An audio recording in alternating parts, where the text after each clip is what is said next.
a fairly rich person, maybe even some of the people who served in the synagogue. It's been rebuilt, and outside you will see a sort of a line around the house, and that's the level it was left in ruins. So it's been rebuilt up until this height that it would have been. These arches are later than the time of Jesus, so it wouldn't have looked quite like this. But we're going to have a last think about why people might have rejected Jesus in Chorazin. And this is just a house. Yeah, it's just a house. House of probably of a rich man. Yeah, so we're going to read a story that was set in Capernaum, where we're going to go just after this.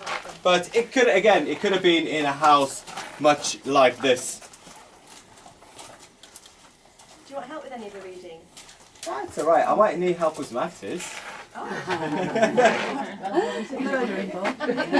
What do you need? One volunteer. We'll get to that. Right, so it says, a few days later when Jesus again entered Capernaum, the people heard that he had come home, and we'll go there later and have a think about that. But it says, they gathered in such large number that there was no room left, not even outside the door, and he preached the word to them. So you can imagine Jesus in a house much like this, with people all around and people outside as well, wanting to hear, flocking to hear him. And there's just no room in the house. Some men came, bringing to him a paralyzed man carried by 4 of them. Can we have a paralyzed man, please? There we go. Please lie down.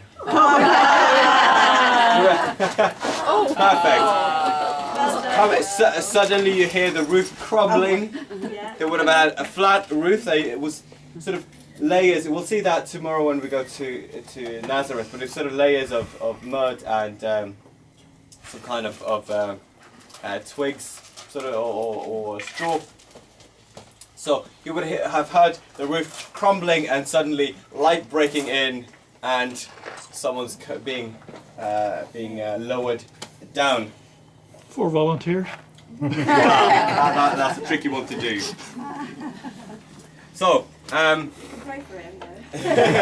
well, we'll see what will happen. Some men came, bringing to him a paralyzed man, carried by 4 of them. Since they could not get him to Jesus because of the crowd, they made an opening in the roof above Jesus by digging through it, and then lowered the mat that the man was lying on. When Jesus saw their faith, he said to the paralyzed man, "Son, your sins are forgiven." Do you feel brilliant? Perfect. Right. Now there were some Pharisees present, so it says there were some teachers of the law, potentially Pharisees. Now some teachers of the law were sitting there, thinking to themselves, "Why does this fellow talk like that? He is blaspheming. Who can forgive sins but God alone?" So one of the things that Jesus' contemporaries had an issue with was Jesus' claims about himself. Through his actions, Jesus clearly, and his words as well, Jesus clearly claims an authority that only God has, and he shows abilities that only God has. And we saw that on the lake, Jesus stilling the storm. He's the Lord of creation. He has power over creation that very few, no one has exhibited to that amount, to that degree before. But Jesus also claims to forgive sins, and in Jewish understanding, that's something that only God can do, because sins are ultimately only against God. You remember from Psalm, is it in Psalm 51? Only against you have I sinned? Yeah, there we go. These guys are thinking, well, who on earth is he? Of course they're going to reject him when he claims to be God. So Jesus does something amazing, and it says, immediately Jesus knew in his spirit that this was what they were thinking in their hearts, and he said to them, "Why are you thinking these things? Which is easier to say to this paralyzed man, 'Your sins are forgiven,' or to say, 'Get up, take your mat and walk'?" Well, in one sense, it's easier to say, "Your sins are forgiven," because it's very, very hard to prove, isn't it? You know, you can say that, and who can prove it? How do you prove that? And so Jesus says, "But I want you to know that the Son of Man has authority on earth to forgive sins. So he said to the man, I tell you, get up, take your mat, and go home. That's amazing, isn't it? Yeah. So he says, he got up, took his mat, and walked out in full view of them all. This amazed everyone, and they praised God, saying, we've never seen anything like this.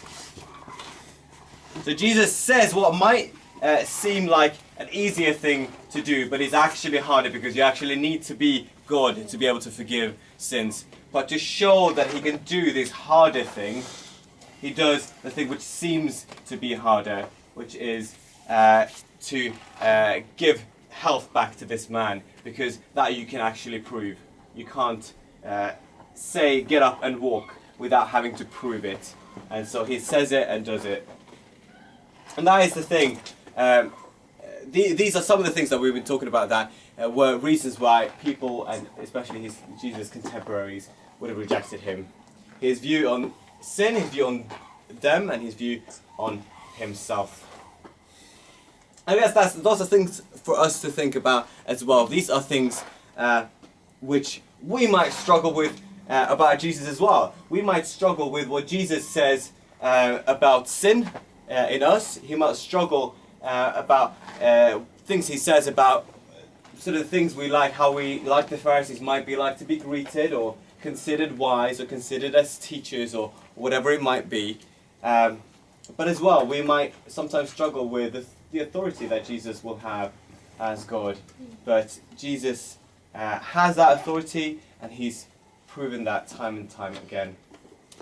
That is the end of this little tour of Chorazin. We've got another sort of, if we can meet by the bus in 15 minutes time, and you've got some more time to just explore the surroundings. There's a wine, there's an olive press, 2 buildings. Yeah, so you might want to go and check. There's an olive press further up the road. We'll see a reconstruction of an olive press when we go further.